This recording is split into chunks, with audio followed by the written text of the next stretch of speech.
По поручению главы Ингушетии Махмуда Али Калиматова прокуратура республики инициировала проверочные мероприятия в отношении частных образовательных организаций. Так, надзорным ведомством Назрани установлено, что 8 частных образовательных учреждений осуществляют деятельность с грубыми нарушениями.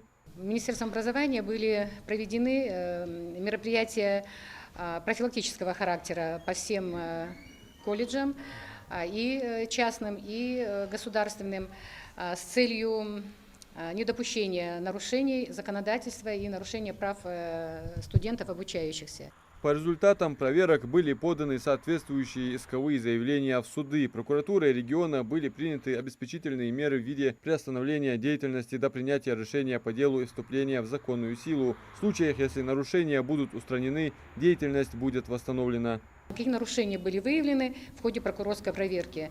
Это первое – нарушение санитарных норм и правил. Это температурный режим, это водный режим. Противопожарная безопасность, были нарушения выявлены.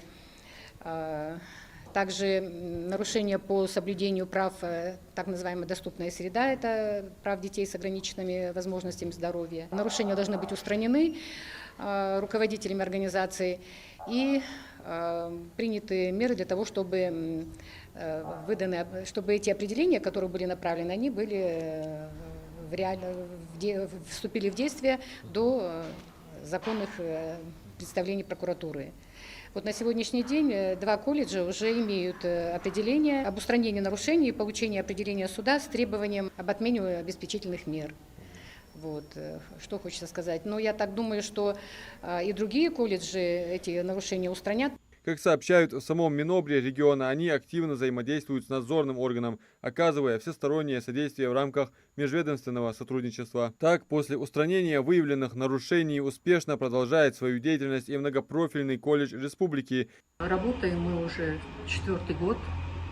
Вот, и недавно у нас была внеплановая проверка Министерства образования. Были вынесены некоторые претензии к нашему колледжу, которые мы устранили задолго до установленных сроков. Это говорит о том, что мы ответственно относимся к своей работе и стремимся выпускать квалифицированных специалистов. Также накануне Малгобекская городская прокуратура направила в суд иск о запрете деятельности частной образовательной организации. Официальные данные, опубликованные на сайте прокуратуры республики, гласят, что в ходе проведенной проверки установлено, образовательное учреждение осуществляет деятельность с нарушениями законодательства об образовании, о лицензировании и санитарно-эпидемиологическом благополучии. По результатам проверки в отношении директора возбуждено 9 дел об административных правонарушениях. Адам Мережков, Султан Магушков, Магаз 24.